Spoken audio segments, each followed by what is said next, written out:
পঞ্চম শ্রেণীর শিক্ষার্থী বন্ধুরা, আজ আমি তোমাদের প্রাথমিক গণিত বইয়ের পৃষ্ঠা ১৩ এর নিচের অঙ্কটির সমাধান করে দেব। শিক্ষার্থী বন্ধুরা দেখো, পৃষ্ঠা ১৩।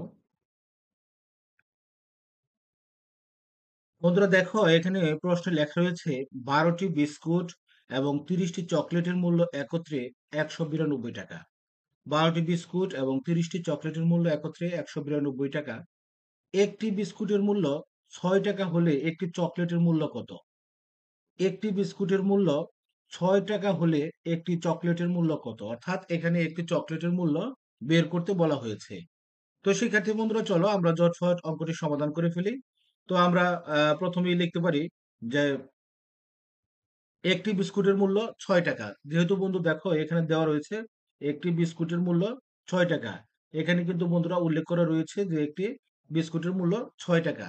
এটা আমাদের দেওয়া আছে। আর এখানে মূলত দেওয়া রয়েছে ১২টি বিস্কুটের মূল্য এবং ৩০টি চকলেটের মূল্য একত্রে ১৯২ টাকা।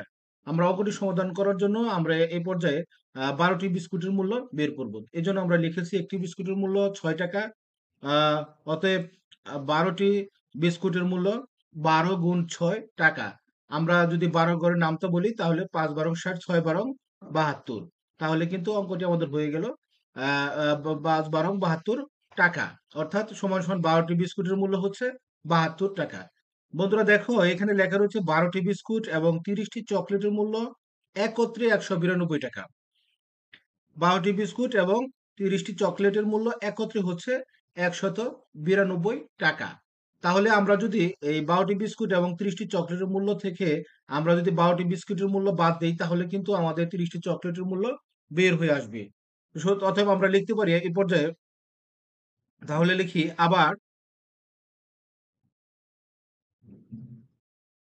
১২টি বিস্কুট এবং ১২টি বিস্কুট এবং ৩০টি চকলেটের মূল্য ১৯২ টাকা। ১২টি বিস্কুট এবং ৩০টি চকলেটের মূল্য একত্রে ১৯২ টাকা।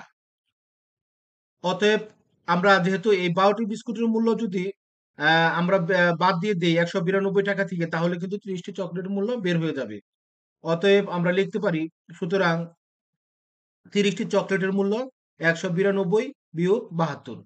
১৯২ বিয়োগ ৭২। ১৯২ থেকে যদি আমরা ৭২ বিয়োগ করি তাহলে আমাদের বিয়োগফল হবে ১২০ টাকা।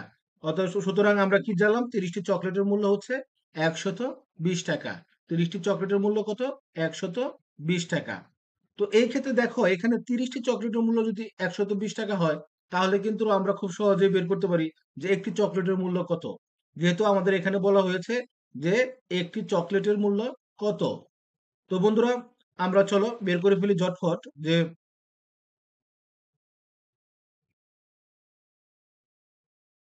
অতএব অতএব অতএব একটি চকলেটের মূল্য ১২০ ভাগ ৩০।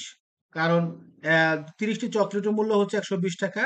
অতএব একটি চকলেটের মূল্য ১২০ ভাগ ৩০ টাকা সমান কত টাকা হবে? সমান হচ্ছে ৪ টাকা। আমরা ৩০ দিয়ে যদি ১২০ কে ভাগ করি, ভাগফল হবে ৪। তাহলে ৪ টাকা।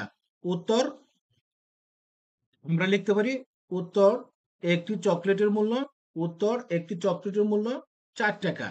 তাহলে কিন্তু বন্ধুরা আমরা খুব সহজেই উত্তরটি করে ফেলেছি যে একটি বিস্কুটের মূল্য ৬ টাকা। অতএব ১২টি বিস্কুটের মূল্য ১২ গুণ ৬ সমান ৭২ টাকা। আবার ১২টি বিস্কুট এবং ৩০টি চকলেটের মূল্য একত্রে ১৯২ টাকা।